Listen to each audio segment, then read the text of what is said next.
Bienvenue chez We Love Belgian Brands, le premier podcast qui tend le micro aux acteurs de la mode belge. Ici, on écoute les parcours, on cherche à comprendre les défis et à en tirer les apprentissages. Moi, c'est Astrid, experte en développement commercial, coach, conférencière. Et ce qui m'anime, c'est l'entrepreneuriat et accompagner les femmes dans la croissance de leur business et dans leur réalisation personnelle. Et moi, je suis Lynn et vous me retrouvez une semaine sur 2 pour les épisodes en néerlandais. Alors voilà, tous les jeudis sortiront un épisode. Au creux de vos oreilles, on parle vrai, on raconte ce qu'est la réalité. Le but de chaque discussion, apprendre, échanger, s'inspirer. Belle écoute!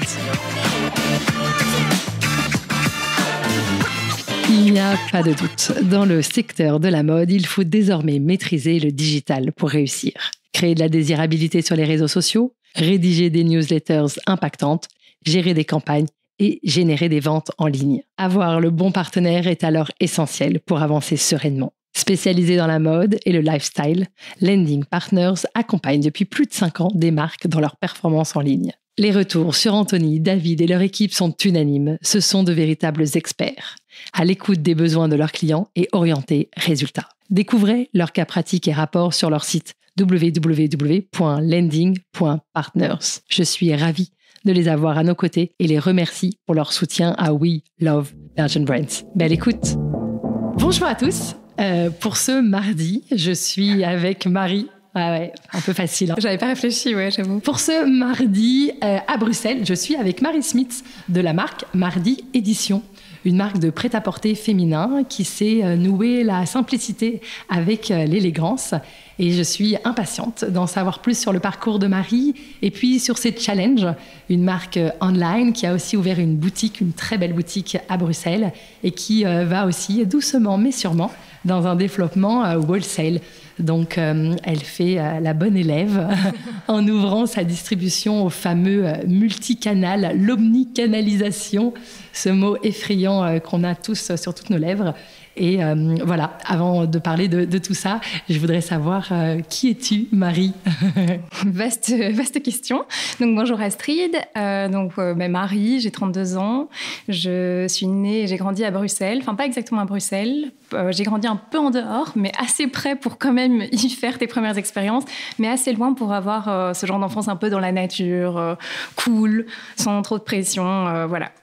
Dans une famille avec 2 frères, je suis l'aînée, et avec des parents qui nous ont toujours vraiment soutenus dans tout ce qu'on voulait faire, qui poussaient notre créativité, qui poussaient vraiment tous les projets qu'on avait envie de développer, donc hyper cool, mais qui nous mettaient aussi vachement un cadre, et je pense que ça c'est super important aussi, qui nous ramenait quand même vite fait sur le droit chemin, si on s'éloignait un peu trop quand même parfois, ce qui a fait qu'au final on a tous fait des trucs très différents, et je pense des trucs qui nous tiennent chacun à cœur, donc ça c'est quand même très gai. Chouette. La première question signature, c'est toujours, est-ce que tu te souviens de quoi tu rêvais faire quand tu étais enfant? Du coup, un peu dans la suite de ça, je rêvais de faire plein de choses, mais qui avaient tout un peu le même lien et qui se trouvaient un peu du même côté. Tour à tour, je voulais être journaliste, avocate, styliste, journaliste, avocate, styliste. Donc ça restait un peu dans les mots, la parole, la mode, la création, tout tournait un peu autour de ça. Je savais déjà que les maths et tout ça, c'était pas trop vers quoi je me dirigerais, ce qui est complètement paradoxal quand on pense à ce que j'ai fait après. Eh bien, raconte-nous, alors qu'est-ce que tu as fait après ? En gros, moi j'étais plutôt bonne élève, voilà, pas trop de problèmes à l'école et tout, et quand j'ai fini, je savais pas trop vers quoi me diriger, j'aurais bien fait du stylisme, mais mes parents me remettaient un petit peu plus sur un chemin classique en me disant voilà, fais d'abord quelque chose qui te donne un bagage, et ensuite dans 5 ans si tu as envie encore de faire du stylisme, pas de souci, mais ça te donnera toujours quelque chose sur lequel retomber. Et du coup en fait finalement je me suis dirigée vers des études de gestion. J'étais à l'ICHEC et puis à la LSM, donc c'est des écoles de commerce. J'ai fait de la gestion du marketing, du management. Je me suis vraiment mise là-dedans et en fait, j'y ai pris goût. J'y ai vraiment pris goût, surtout à la partie marketing, création de boîte, création d'entreprise. Tout ça, ça m'a un peu permis de mélanger plein de choses que j'aimais et de voir l'impact direct qu'elles pouvaient avoir. Puis quand on est un peu dans un tourbillon, ça va vite et on se prend au jeu au final. Donc voilà, les expériences se sont enchaînées. J'ai eu la possibilité de faire des Erasmus, plusieurs. Donc ça, c'était méga cool aussi. Où ça ? Alors, j'ai été 6 mois aux États-Unis. et au Chili. J'ai été aussi 6 mois. Et ça, c'était juste la meilleure année de ma vie. J'ai fait 6 mois au Chili et puis 6 mois de stage chez L'Oréal. Donc, c'était vraiment une super année de Master 2. Au Chili aussi? Non, L'Oréal ici à Bruxelles. Ok, cool. Et aux États-Unis, où est-ce que tu étais? J'étais à Clemson, c'est près d'Atlanta. Okay. Voilà, mais incroyable de vivre l'expérience américaine, en fait, que tu vois dans des films et que tu penses que c'est un film. Et en fait, non, ça existe dans la vraie vie. C'est vraiment ton quotidien. Ouais. Le week-end, tu vas à des matchs de foot dans des stades de 80 000 places. Ça n'existe même pas dans ton propre pays. Donc, non, c'est dingue. Non, c'est ouf. C'est dingue. Qu'est-ce que tu gardes de cette enfance où justement, j'ai l'impression que tu as vraiment grandi avec cette énergie du tout est possible, quoi? Je garde quoi? Finalement, je pense que ça a fait de moi tout ce que je suis aujourd'hui. Beaucoup de créativité. Je pense que c'est génial de permettre à un enfant de s'exprimer dans plein de domaines différents pour trouver le sien. Aujourd'hui, finalement, quand j'étais petite, je dessinais beaucoup. Ça me sert tous les jours, puisque j'ai fini par faire une marque de vêtements sans avoir fait d'études de stylisme, ce qui n'était pas forcément un pari gagné à la base, mais ça me donne des bases, ça m'aide. Et puis, je pense que j'ai eu beaucoup de chance d'être éduquée par des parents qui m'ont éduquée à avoir un œil pour le beau. On voyait beaucoup d'expos, de musées, de galeries d'art. Ils aimaient la déco, ils aimaient les belles couleurs. Ma mère, elle faisait très attention à comment elle nous habillait, avec des belles matières, avec des pièces qui allaient pouvoir durer. Pas changer de pantalon tous les lundis parce qu'on avait déchiré le pantalon la veille. Elle rafistolait aussi, elle faisait beaucoup de couture. Donc, je pense que j'en garde beaucoup et je pense que chaque petite chose comme ça de notre enfance, ça nous construit et ça fait qui on est aujourd'hui. Donc, faut pas le négliger. Ah, absolument. Je retiens vraiment dans ce que tu dis, ce que je te disais un peu en off, le sentiment très fort que j'avais quand je découvrais ta marque, qui tu étais, cette puissance de ta polyvalence. Et donc justement, cette capacité à 360 degrés d'être aussi bien très à cheval sur le beau, sur le détail, sur la finition, en témoigne ton appartement qui est extrêmement joli. Et en même temps, ces études sur un autre, sur tout le côté marketing, business, gestion, ça fait de toi vraiment quelqu'un de très complète, quoi. Je pense que c'est un atout incroyable dans l'entrepreneuriat. Ouais, c'est sûr que c'est pas forcément quelque chose dont je me rendais compte, mais qu'aujourd'hui, après avoir créé ma boîte et tout, je me rends compte qu'en fait, c'est un atout que j'ai et que j'aurais pas forcément mis en avant si j'avais dû faire un entretien d'embauche à l'époque. Mais oui, j'ai toujours été hyper curieuse. Et puis, c'est maladif, mais j'aime tout comprendre, savoir tout faire. J'aime pas qu'un truc puisse m'échapper. Je suis assez indépendante de manière générale. Et du coup, aussi, ça vient aussi de l'éducation qu'on m'a donnée et de savoir se débrouiller en tant que fille, savoir montrer à mes frères que je sais faire moi aussi. Je trouve que c'est vraiment hyper important de donner ça à ses enfants. Et finalement, quand on grandit, on se rend pas compte qu'on l'a, mais c'est en nous. Et être curieux, s'ouvrir un peu à tout, vouloir tout apprendre. Finalement, c'est ça qui m'a amenée à faire ces études-là et qui m'amène à essayer de comprendre mon métier chaque jour aussi. Après. C'est hyper gentil de dire que je suis méga polyvalente, mais il y a plein de choses que je sais pas faire ou pas bien faire.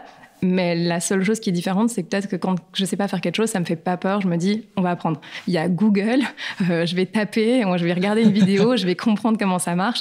Et ça, c'est vraiment, les filles dans l'équipe aussi, elles le savent très bien. C'est moi, mon meilleur allié, c'est comment faire ceci sur Google. C'est genre vraiment ChatGPT, je l'utilisais bien avant qu'il existe, en posant des questions, en regardant des vidéos et les tutos. J'en ai regardé des centaines avant de faire le site, par exemple.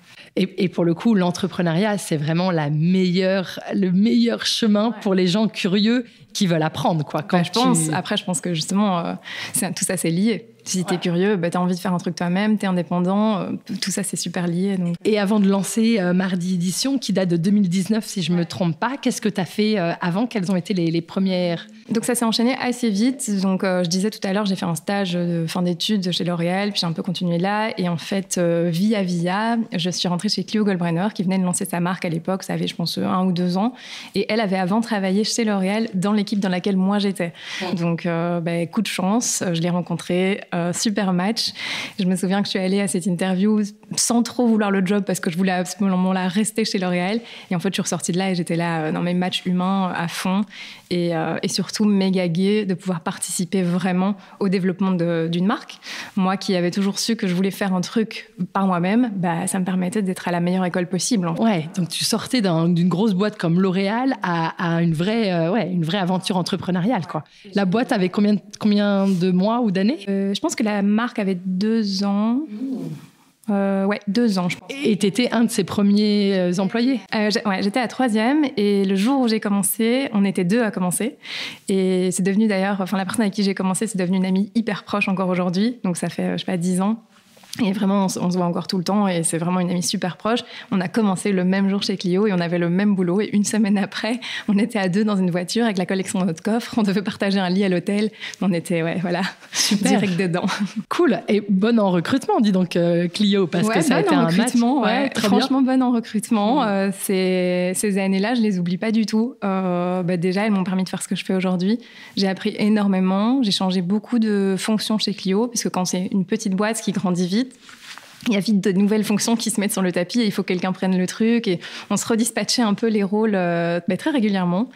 Et puis, on avait une vraie... il y avait un truc entre nous. On était un groupe de filles qui développaient une marque qui était en plein boom. Il y a un truc hyper excitant, hyper exaltant de travailler pour une marque qui explose. Hein. Franchement, c'est dingue. Et t'avais quel âge, du coup? On parle de... 23. Ouais, vous étiez des bébés. Ouais. C'est génial. Vraiment, quand on y pense, ouais. Non, mais c'est super. Donc, en effet, c'est hyper excitant, j'imagine, de vivre cette aventure. En fait, tu commences jeune si tu fais ton parcours un peu de façon classique, sans partir vivre à l'étranger 1 an ou redoubler d'années ou trop changer de trajectoire. Finalement, tu commences à travailler super jeune, quoi. Quand tu y penses, c'est super jeune. Et du coup, même parfois, quand je prends du recul, je me dis, putain, mais je suis encore super jeune par rapport à tout ce que je peux faire dans l'entrepreneuriat, quoi. Et en même temps, c'est super de commencer jeune et d'apprendre très vite et d'avoir aussi un peu cette inconscience, tu vois, cette innocence, cette légèreté de la jeunesse. Je trouve que ça complètement apporte. Après, je regrette pas du tout d'avoir travaillé pendant quand même 5 ans avant de lancer Mardi. Je pense que c'est risqué peut-être de se lancer direct et chaque jour, ça me sert. Ce que j'ai appris pendant toutes ces années chez Clio ou même chez L'Oréal ou ailleurs. Je pense vraiment que l'expérience, elle est hyper bénéfique. Hyper bénéfique et j'utilise tous les jours ces trucs-là et je crois pas que j'aurais été capable de le faire. Aussi naïve et curieuse que je pouvais l'être, j'aurais pas été capable de le faire sans ça. Ouais, je comprends tout à fait. Et alors, raconte-nous Mardi Édition, qu'est-ce que c'est? Pourquoi Mardi? Ça ferait plaisir à mon papa que je le dise, parce que lui est persuadé que c'est Mardi, parce que c'est Marie et Didier, mais pas du tout. Juste non. Mais pourquoi Mardi? En vérité, y a pas la vraie explication, elle est nulle. C'est que je cherchais un nom pour la marque ou pour le concept que j'allais lancer et je suis tombée là-dessus et j'arrivais plus à m'en détacher. Mais l'explication marketing derrière, c'est que finalement le mardi c'est super intemporel, ça se réinvente tous les mois, ça se réinvente tous les ans. Et quand le concept de Mardi, le vrai concept de vestiaire d'essentiel est né, j'étais là mais waouh, il y a tellement un match entre le nom que j'adore, qui se rapproche de mon prénom, qui a ce côté très sobre, très épuré, que tout le monde peut retenir, que tout le monde peut écrire aussi, pas une orthographe compliquée. Et finalement, le concept de vestiaire d'essentiel durable, c'était un peu une évidence. Match made in heaven, voilà. Trop bien, tu as déjà dit des mots-clés. En effet, donc une marque d'essentiel. Qu'est-ce que tu peux nous raconter d'autre sur Mardi? Du coup, quand j'ai créé Mardi, ça faisait quelques années que je bossais chez Clio et la mode, ça a toujours été un truc que j'adorais. Ça, c'est depuis toujours. J'aime m'habiller, j'aime les vêtements, j'aime les matières, j'aime les couleurs, j'aime tout ça. Mais moi, j'ai toujours eu mon style assez sobre, assez classique, intemporel. J'aime les couleurs neutres. Je suis pas spécialement la plus grande fan d'imprimés qu'on va trouver, etc. Et pour moi, c'était finalement une façon de m'habiller qui était hyper durable aussi. Parce que quand on achète une belle pièce dans un beau bleu marine, finalement, on peut la porter pendant des années. Elle reste dans notre armoire et on s'en lasse pas. On peut la remélanger, même si on change de style, on pourra la remélanger avec d'autres pièces. On pourra la mélanger avec un imprimé super fort, etc. Et je commençais à trouver de moins en moins de pièces comme ça dans les marques où j'allais m'habiller. Je trouvais de moins en moins de pièces qui, finalement, me représentaient. Donc ça, c'était le premier constat. C'était quoi, à l'époque, les marques qui te... Un peu comme tout le monde à l'époque. Donc j'avais une 20aine d'années et c'était l'essor de Bache, Mage, Sandro, Zadig, Claudie Pierlot. C'était cette époque-là. Donc oui, un peu comme tout le monde. Mais ils allaient tous de plus en plus vers de la couleur, vers des imprimés, vers ou bien des looks très rock ou des choses comme ça. C'était très poussé en fait. On poussait vraiment l'identitaire à fond. Et finalement, moi j'aimais plus quelque chose d'un peu sobre que tu peux twister et que chacun peut s'approprier. Et puis surtout, j'aimais les belles matières, les beaux tombés, les tissus bien lourds, etc. Et ça, on en trouvait de moins en moins. Donc, j'ai commencé un peu à m'intéresser à tout ça et faire le constat, en fait, que à l'époque, on commençait un peu à faire, que la mode était vraiment un gros pollueur. Finalement, vraiment, c'était une cata. Et à l'époque, c'était tout nouveau. Hein. Personne y a prêté trop attention. Et d'ailleurs, aujourd'hui, c'est pas encore non plus dingue. En faisant tout ça, en regardant un peu tout ça, je me suis rendu compte que finalement, un des plus gros problèmes, c'était aussi, ça partait de la matière. Donc, les matières utilisées aujourd'hui dans le textile, c'est majoritairement des matières synthétiques, donc qui proviennent du pétrole, du plastique, en gros. Et que quand c'était des matières naturelles, ça allait être plutôt du coton, mais du coton conventionnel, donc des pesticides, beaucoup d'eau, etc., etc. Donc finalement, la matière était quand même vachement problématique aussi.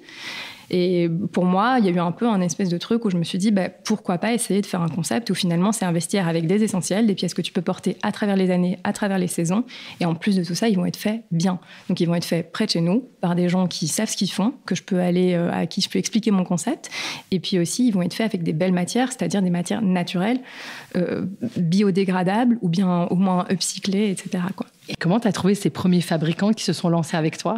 Ça, c'était la belle galère que je n'avais pas imaginée. Tu sais, moi, quand j'ai commencé, j'étais un peu novice. Je ne savais pas du tout comment on faisait pour créer sa marque ou quoi que ce soit. Et le truc qui a été le plus long, c'était de trouver les partenaires. Et après, une fois que tu as les partenaires, je trouve que tout s'enchaîne super vite. Mais trouver les partenaires, les identifier et lancer la relation ensemble, ça, c'est long. Comment j'ai fait ? J'avais bien appris chez Clio à y aller au culot.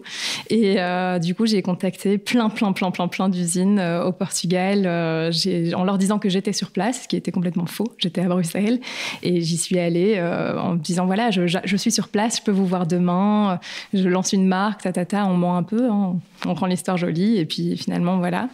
Faut pas croire que tout était facile parce que j'ai eu, je pense, genre 20 rendez-vous et j'ai eu 10 portes fermées et 5 peut-être, mais quand même, et peut-être 2 où ça a vraiment matché, quoi. Waouh. Non, mais je pense que c'est même important de le dire, que la mode, c'est vraiment une question de persévérance, de culot. J'aime bien ce mot, quoi. D'oser, d'audace. Sans ça, c'est compliqué. Non, ouais, c'est complètement compliqué. C'est quoi ta réalité aujourd'hui ? Donc, je l'ai un peu dit en intro, tu as une boutique, tu développes le online et le wholesale. Comment ça se passe pour toi aujourd'hui ? C'est quoi la répartition et la réalité ? Donc du coup, nous ça a été un peu... j'ai lancé la marque en septembre 2019 avec une petite collection de genre 6 pièces et assez rapidement, à la base, je me disais je vais que la lancer en ligne, je crois à fond dans ce business model online à la Cézanne, voilà. Et en fait, très rapidement, je me suis rendu compte que les gens, mais ils avaient envie de voir, ils avaient envie de toucher, ils avaient envie d'essayer et tout. Et du coup, il a fallu trouver un endroit physique. Je voulais à la base trouver juste un bureau dans lequel je pouvais faire showroom bureau, mais c'était pas très rentable comme concept. Donc autant prendre une boutique dans laquelle j'ai aussi mon bureau et faire tout en un. Comme ça, en même temps, je pouvais vendre dans l'endroit où je travaillais. Enfin voilà, c'était un peu une réflexion financière derrière à la base. J'ai trouvé un endroit incroyable. Coup de cœur total, c'était un endroit dans mon quartier que je connaissais, dans un bâtiment magnifique avec une vraie âme et tout, et il fallait tout refaire, donc j'étais super emballée. Je signe ce bail en janvier 2020 et là voilà, on a le timing, il y avait 2 mois de travaux, on finit les travaux vers mi-mars et on est confinés. Et on parle de la boutique rue du Page. Ouais, on parle de la boutique rue du Page. Et du coup, la marque, à ce moment-là, avait genre 6 mois. J'étais complètement endettée et je venais de faire des travaux dans une méga boutique rue du Page qui était magnifique, mais que je ne pouvais pas ouvrir parce qu'on était confinés. Mon Dieu. Ouais, pendant 2 mois, j'ai passé l'aspirateur dans la boutique et j'ai regardé le temps passer. Et la boutique, elle a ouvert le jour où le gouvernement a permis au magasin de réouvrir, mais avec uniquement une personne à la fois. Et donc, c'était trop marrant. J'ouvrais un magasin, chacun avait son masque, mais je pouvais recevoir qu'un client à la fois. Donc, c'était vraiment tout un concept. Mais au final, ça s'est plutôt bien passé. Est-ce que ça t'a permis justement pendant ces 2 mois un peu de retrait de la vie physique d'investir le online, d'essayer de communiquer, de créer une communauté ? Mais en fait, pour être honnête, à l'époque, la marque, elle était encore si jeune. Je venais de lancer la marque, donc j'avais pas du tout... c'était pas le moment vraiment de se réinventer ou de créer tout un concept en ligne, etc. Il y avait encore limite personne qui connaissait la marque. C'était tout nouveau, quoi. Évidemment, comme tout le monde, j'ai fait un peu les trucs à gauche, à droite, Instagram à fond. On a fait des petits masques homemade et toutes ces choses-là. Mais c'était une période tellement incertaine. Et quand on y pense, une période de questionnement à fond pour tout le monde sur tous les sujets. Donc voilà, j'étais un peu comme tout le monde, perdu. Et j'avoue que je me stressais pas non plus trop par rapport à ça, parce que comme on sait pas ce qui va se passer et qu'on se dit franchement c'est pas le plus grave, on laisse les choses se faire, quoi. C'est exactement ce que je voulais te demander. Comment tu as vécu ça en termes de stress, de pression? Parce que donc tu l'as évoqué, mais donc tu avais emprunté de l'argent? Non, c'était de l'argent familial. Donc après, c'est quand même emprunté, mais pas à une banque, heureusement. Du coup, sympa, mon bailleur m'a fait un loyer réduit. J'avais pas de loyer pour la boutique à ce moment-là. Et finalement, comme c'était des fonds propres, entre guillemets, j'avais pas non plus de crédit à rembourser, ce qui a quand même vachement allégé le souci. Et puis, comme je venais de lancer la marque, il n'y avait pas de grosses dettes, il n'y avait pas de gros enjeux, il n'y avait pas de gros challenges, à part ce grand questionnement de est-ce que ça va aller? Je vais ouvrir une boutique et je sais pas, est-ce que les gens vont venir? Est-ce que les gens vont être complètement traumas et plus personne va vouloir consommer de vêtements? On sait pas, en fait. On est tellement dans l'invisible à ce moment-là que, ouais. Je crois que la solution, ça a été d'être un peu naïf et de pas trop se poser de questions, justement. Ouais, je pense. De continuer, d'y croire, de rester en confiance et d'avancer. Et donc, du coup, quand tu as réouvert, comment ça s'est passé? Les gens étaient là? Les gens étaient curieux? Les gens étaient là et merci. Vraiment, merci à eux. Et s'il y en a qui écoutent, mais merci tous les jours, quoi, vraiment. Ils ont lancé la marque, clairement. Les gens étaient là, pas que des amis, les gens du quartier, les gens de partout, des gens qui étaient curieux, des gens qui voyaient un nouveau magasin ouvrir, etc. Faut dire que l'emplacement est vraiment top. Donc, je pense que ça nous a aidé beaucoup. Mais non, clairement, les gens étaient là. Et j'ai encore des clientes aujourd'hui qui sont des clientes qui ont découvert 2 semaines après l'ouverture en mai 2020, quoi. C'est super. Et du coup, c'était ça ton point de départ, d'être une boutique physique? Du coup, tout a changé parce que si on regarde le business plan que j'ai déposé à la banque avant de créer la société en 2019, il n'y a pas de magasin physique. Donc, faut rire parce que 6 mois plus tard, en fait, il y en a une. C'est pour ça aussi, je dis souvent, j'ai des copines ou quoi qui lancent des business et je suis souvent là, vous formalisez pas trop sur le business plan parce que franchement, un business est aussi fait pour évoluer. Il y a tellement de choses qui changent vite et il faut juste être un peu agile et saisir les opportunités quand elles se présentent. Et ouais, on n'a pas toujours ce réflexe-là. On veut toujours faire très bien direct. Et en fait, moi, la preuve en est, 6 mois après le lancement de la marque, j'ouvrais un magasin alors que dans mon business plan, c'était que du online. C'est vrai que c'est dingue. Et du coup, tu me disais aussi quand on discutait que vraiment, une boutique et une marque, c'est presque 2 métiers différents. Ouais. C'est 2 entreprises différentes. Comment tu conjugues ça aujourd'hui? Aujourd'hui, mieux. À l'époque, ça a été un peu chaud. En fait, j'étais très naïve quand j'ai pris ce bail et que j'étais super excitée par l'endroit, par le fait de rénover tout le truc, etc.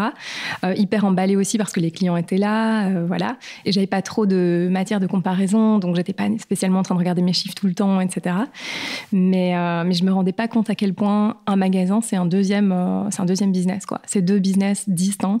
Il y en a un où on a une marque, on fait des vêtements, on crée une image, on a une communication, tout ça, c'est ce qui va autour. Et il y en a un deuxième où on a un point de vente physique avec du personnel, des choses à gérer. Il faut tenir ça comme une maison, il faut avoir du stock, il faut que les étagères soient remplies, il faut qu'il y ait des codes barres, des prix, un logiciel de caisse. Enfin, tous ces trucs-là, c'était des trucs en plus, quoi. Même des bêtises, mais il a fallu mettre en place un logiciel de caisse qui soit compatible aussi avec notre site. À l'époque, mon site était chez Clio, on était sur un WordPress. Donc moi, quand j'ai lancé la marque, j'ai fait un WordPress. Mais quand j'ai ouvert la boutique, WordPress, il n'avait pas de logiciel de caisse compatible. C'était une galère. Donc, on a dû tout passer sur Shopify. Et merci, Dieu soit loué, Shopify existe. C'est incroyable. Je ne peux que le recommander à tout le monde. Franchement, ouf, ça a changé tellement de choses. Le logiciel de caisse, le stock, tout ça, c'est toutes des choses qu'il faut prendre en compte. Ouais, j'entends que tu es quand même quelqu'un d'hyper agile. Tu rebondis très vite, tu es dynamique, tu gardes la pêche, tu es confiante. La pêche, ça dépend, mais rebondir, ouais, vraiment. Ouais. Vraiment. Et ça, c'est un truc que je dis tout le temps aux filles aussi dans l'équipe, c'est moi, je m'en fous de qui est responsable de quoi, de qui a cassé le truc, de qui a fait quoi. C'est pas du tout mon problème. Moi, mon problème, c'est qu'on trouve une solution.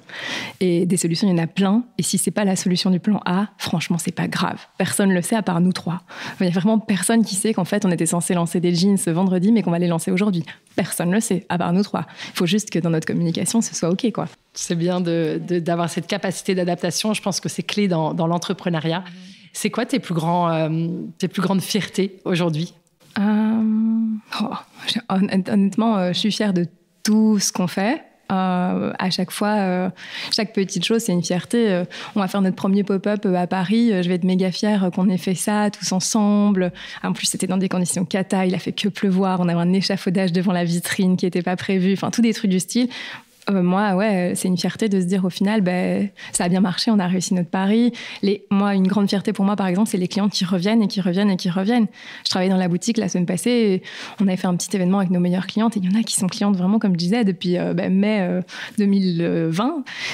Pour moi, c'est une méga fierté. Ça veut dire qu'elles aiment, a priori, si elles reviennent. Ou bien des clientes qui viennent et qui disent « ma copine m'a dit que… » Je me dis « c'est génial ». A priori, on va pas parler à nos potes d'une marque qu'on n'a pas trop aimée. Hyper fière aussi de l'équipe. Enfin voilà, toutes ces choses-là, c'est des trucs qui me montent. C'est chouette. À partir de combien de temps tu as eu ta première employée? J'ai eu ma première employée, c'était en fait une ancienne stagiaire que j'ai engagée et c'était 1 an et demi après l'ouverture de la boutique. En fait, quand j'ai ouvert cette boutique, du coup, il a fallu un peu remettre les choses en perspective. C'était le Covid. J'allais pas engager quelqu'un. À la base, l'idée, c'était d'engager une vendeuse, mais du coup, cette idée-là, je l'ai enlevée. Et donc, j'ai travaillé, moi, toute seule dans la boutique pendant 1 an et demi. Et du coup, je faisais la vente en boutique. Et puis, j'avais un petit bureau à l'arrière. Je faisais la création à l'arrière, un peu de compta, un peu de finance, un peu d'admin à l'arrière. Il y avait une petite sonnette quand les gens passaient la porte. Elle est d'ailleurs toujours là. Et quand les gens passent la porte, ça fait ding-dong. Je me lève et je vais dans la boutique et je fais la vente. Et ça, j'ai fait pendant 1 an et demi, 2 ans presque. Ouais, vraiment, la polyvalence. C'est tous les samedis et tout. Mais moi, j'ai adoré faire ça. Et j'adore encore le faire, d'ailleurs. J'ai adoré faire ça et j'ai tellement appris. Travailler dans un magasin, c'est incroyable. Enfin, on apprend, c'est ouf. On apprend tout direct. Les clients sont là, elles font leur retour directement. Elles essayent le pantalon, elles sortent de la cabine, elles disent, il y en a 4 qui disent il est trop court. Moi, dans ma tête, je mets une note, pantalon trop court, hop, celui-là, il est 5 cm plus long la saison suivante. Hein. C'est du retour en direct, c'est du feedback et tout, c'est dingue. C'est vrai que c'est super ce que tu dis et je pense qu'il y a beaucoup de marques où parfois il y a un peu une décorrélation entre le créateur, l'esprit créatif, le studio et puis la réalité du terrain. Là, on sent vraiment que tout est très cohérent pour toi, quoi. C'est tout de suite pour être porté, pour être vu, pour que ça soit acheté, quoi. Aujourd'hui, ton chiffre d'affaires, il se divise comment par rapport à la boutique, le online? C'est vraiment la boutique, c'est vraiment donc le retail qui tire tout. Le online, aujourd'hui, ça représente 10% du business. Ceci dit, au début, je trouvais que c'était faible, mais au plus j'en parle autour de moi, au plus je me rends compte qu'en fait, chez tout le monde, ça représente plus ou moins cette part-là du business. Donc, c'est frustrant parce qu'au début, on se dit... Avec le online, je touche le monde entier, je peux vendre partout en Europe, il n'y a pas de limite et tout. Et donc, on a l'impression que ça va faire beaucoup plus qu'un point de vente physique. Mais il n'y a rien à faire. Online, c'est tellement différent. Enfin, après, chaque canal a ses challenges. Mais par exemple, dans la boutique, moi, je suis là pour conseiller. Je peux expliquer s'il y a un problème de taille. Par exemple, dire ce pantalon est taille grand. Les gens, ils vont toucher les matières. Ils vont se rendre compte de comment c'est. Si une laine gratte, ils ne vont pas la prendre. Mais ils vont aussi toucher qu'une chemise est dans un super beau tissu un peu lourd, ce qu'on ne peut pas forcément voir en ligne. Donc ça, c'est parfois un peu plus dur. Et forcément, on convertit mieux dans la boutique. Après, en ligne, il y a aussi des challenges. Ça, c'est sûr. Les tailles et toutes ces choses-là, c'est compliqué. Une vente en boutique, par exemple, a priori, c'est une vente ferme. Les gens, ils ont essayé, ils ont touché, ils ont vu. À part si c'est des cadeaux, ils partent avec, ils ne le ramènent pas. En ligne, on ne sait jamais. Parfois, on a des super gros tickets comme ça en ligne, on est super excités. Et puis, dans ma tête, je suis là, mais qu'est-ce qu'elle va rendre? Ah ouais, bien sûr. Et puis, tu commences à développer le multimarque, donc le wholesale. Ça, c'est aussi une manière peut-être de se développer plus loin que Bruxelles, quoi. D'aller plus loin. Comment ça se passe pour toi aujourd'hui? Alors, ça vient de commencer. C'est genre tout récent. C'est quelque chose que j'avais dans ma tête. En fait, c'était mon boulot. Quand j'étais chez Clio, au début, quand j'ai commencé, c'est ce que je faisais. Puisque nous, on était surtout en wholesale chez Clio. Mais j'avais pas forcément envie de le faire avec ma marque. Parce que j'avais souvent ce ressenti que quand on fait du wholesale, on perd un peu parfois son image de marque parce que le produit est pas forcément bien mis en valeur.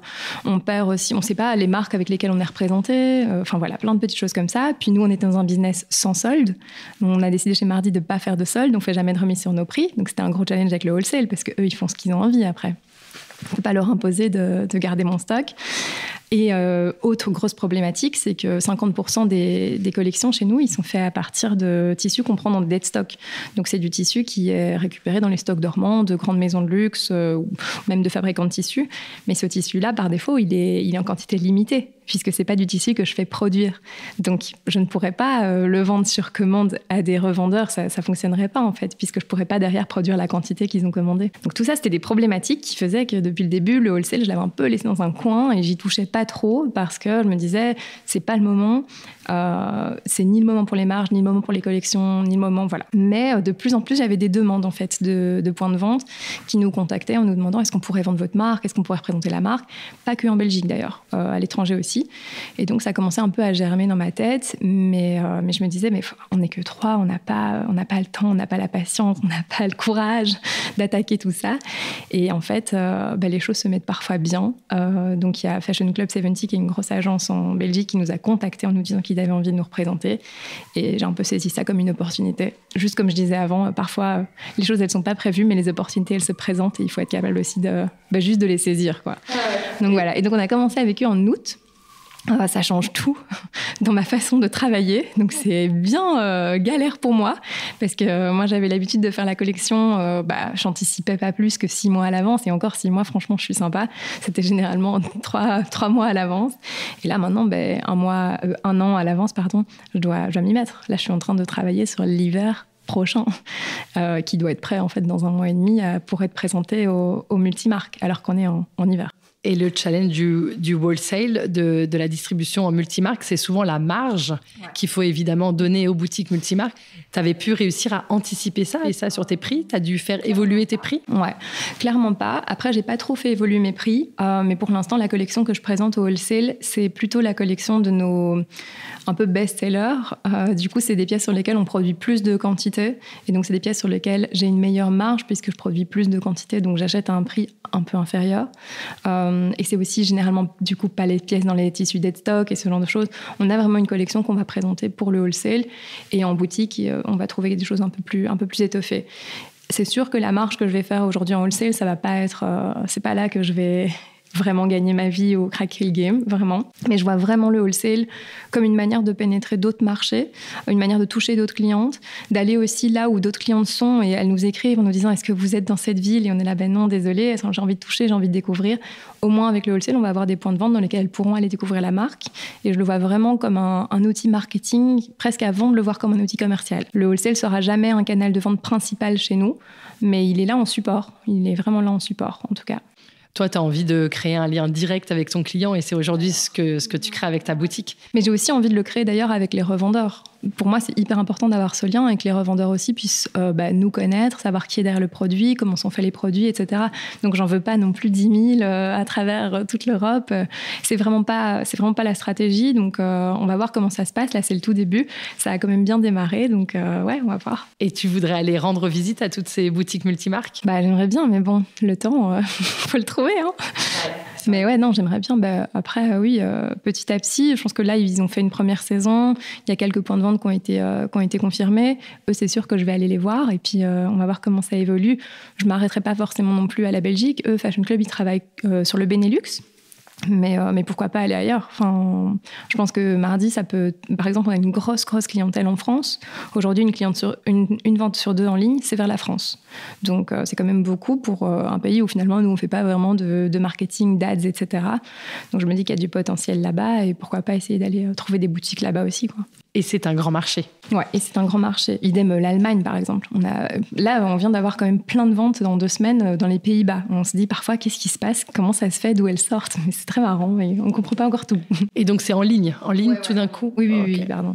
En boutique, je ne peux pas forcément les identifier. On prend les adresses et tout quand ils créent des comptes clients, mais en boutique, c'est différent. Et par exemple, quand tu parlais de la France, tu as dit que tu avais déjà fait un pop-up. Ouais. Et donc, ça, c'est aussi une manière de travailler ta notoriété. Mm-hmm. Tu te fais accompagner aussi après en termes de presse ou en termes d'influence, de marketing. Comment tu fais pour travailler ta notoriété sur des marchés comme la France où tu n'es pas toute seule? Non, effectivement, je ne suis pas toute seule. Alors non, pour l'instant, on se fait pas accompagner, ni pour l'influence, d'ailleurs on en a quasiment jamais fait, ou jamais fait d'ailleurs, ni pour la presse. J'ai été accompagnée dans le passé pour la presse, par Top Secret, je sais que tu as rencontré Marine justement, ouais. Et puis aussi par Jules, donc par différentes personnes. Mais je pense que ce n'était pas forcément le bon moment. Ça représente quand même un gros budget, et c'est marrant parce que j'ai écouté l'épisode de Marine, et Et elle en parle et je me suis dit, c'est vraiment ce qui s'est passé dans notre cas. Ça représente un budget conséquent. Et quand on démarre, quand on lance une marque et que notre but, c'est vraiment de la faire exploser, il faut quand même se rendre compte que ce budget, c'est pas forcément le premier budget qu'on a envie de dépenser.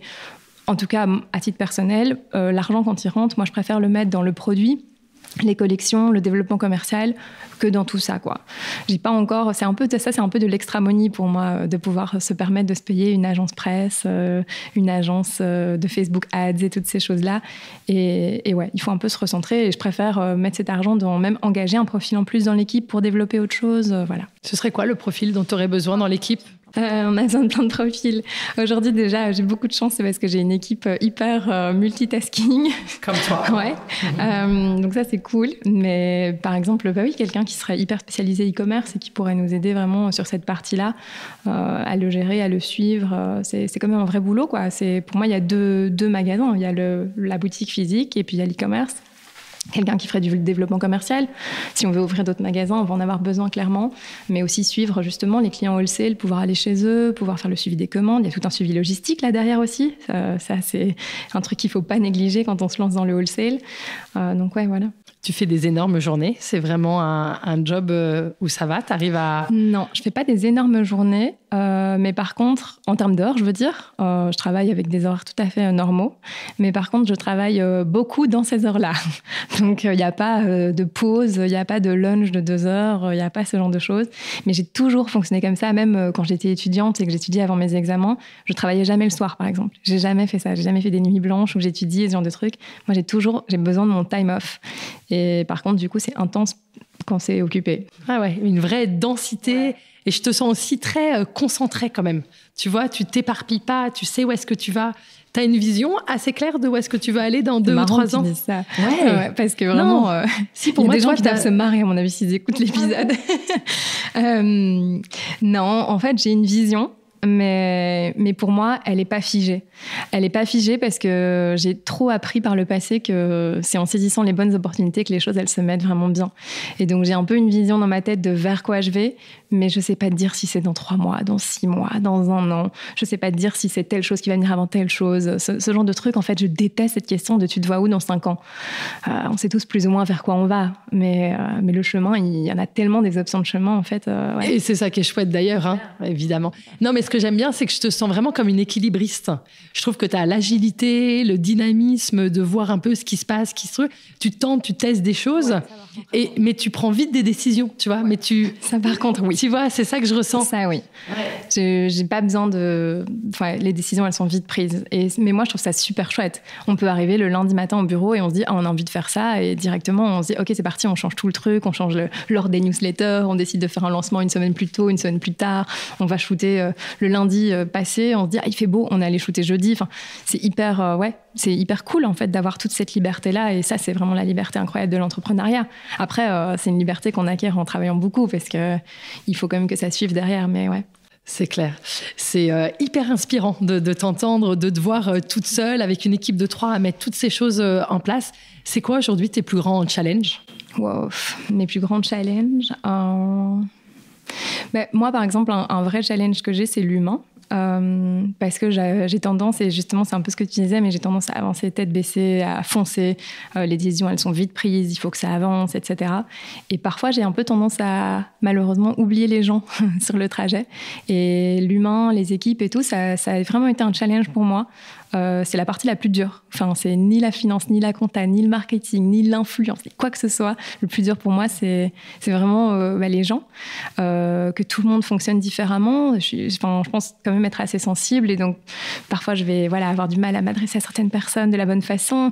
C'est vraiment un vrai travail que je dois faire et que je fais sur moi, j'espère, pour pouvoir construire une équipe qui fonctionne bien, quoi. Mais pour l'instant, on a trouvé un bon rythme et ça se passe vraiment bien, donc c'est cool. C'est cool, merci pour ce partage. C'est vrai que c'est quelque chose de très important de réussir à emmener les gens avec soi, sachant que tout le monde fonctionne différemment et de se mettre à l'écoute de l'autre sans se perdre pour autant, quoi. Et je pense, mine de rien, que quand tu réussis ça, tout suit. Parce que si tu arrives à emmener ton équipe et que tu construis une équipe aussi avec des profils super différents et super qui marchent ensemble, en fait, tu as un peu tout le reste qui suit assez naturellement. C'est beaucoup plus facile de faire tout le reste si les gens croient dans le projet et ont envie de venir travailler. Et j'ai beaucoup de chance parce que pour l'instant, c'est le cas. Donc, on va continuer dans cette vibe-là. Mais j'ai fait beaucoup d'erreurs pour arriver là, ça c'est sûr. Mais c'est chouette de te remettre en question et d'essayer d'aller vers cette connaissance de toi qui te permet de mieux grandir et d'aller dans la bonne direction à plusieurs, quoi. Trop bien. On va voir. Mais pour l'instant, ouais, ça se passe bien, donc c'est chouette. Mais ça reste un challenge tous les jours. Et puis, comme on disait, c'est le chemin qui est intéressant, pas forcément la destination. Exactement. On parle ici de mode belge. Qu'est-ce que ça veut dire pour toi, la mode belge? Est-ce que Mardi Édition, c'est une marque belge et pourquoi? C'est un peu compliqué comme question pour moi parce que si tu me demandes pour moi ça veut dire quoi la mode belge, moi je vais directement penser mode belge, je vais penser les 6 d'Anvers, je vais penser grosse créativité, je vais penser à toutes ces choses-là et donc Mardi c'est pas totalement ça. Mardi c'est plus de simplicité, plus d'intemporalité. Ici on réinvente pas la mode. Enfin moi j'ai jamais cette prétention d'avoir inventé quelque chose dans le vêtement, mais voilà donc du coup si tu penses à la mode belge avec toutes ces caractéristiques-là, non Mardi n'est pas une marque belge, mais en fait je suis persuadée que si. Parce que déjà, on est à Bruxelles et c'est ici que la marque est née. Moi, je suis belge et fière de l'être. Et du coup, la marque est belge par défaut. Mais derrière ça, je pense aussi que Mardi a finalement cette légèreté qui représente aussi beaucoup de marques belges. Ça reste une marque qui se réinvente continuellement et ça c'est assez chouette aussi. Et puis je pense qu'il y a de la place pour tout le monde dans ce paysage de la mode belge. Donc ça c'est aussi une chouette chose, c'est que finalement pour moi on pense mode belge, on pense à toute cette créativité et ce côté un peu décalé, etc. Mais pour moi la mode belge aujourd'hui c'est tellement plus. Il y a tellement de marques qui sont en train d'émerger dans tous les sens avec des styles tellement différents que la mode belge c'est peut-être aussi ça. C'est peut-être aussi qu'il y a de la place pour tout. On peut faire un peu ce qu'on veut. Tu prêches une convaincue. Pour moi, la mode belge, c'est vraiment cet éclectisme. Ouais, absolument. Et pour moi, dans une des caractéristiques de la mode belge, en tout cas qui me tient à cœur, c'est ce côté aussi très clean, très sobre, minimaliste, épuré. Exactement. Et là-dedans, je te sens complètement alignée. Absolument. Trop bien. Et alors, une de mes dernières questions, c'est toujours de demander qui, justement, dans ce paysage de la mode belge, tu souhaiterais entendre à ce micro.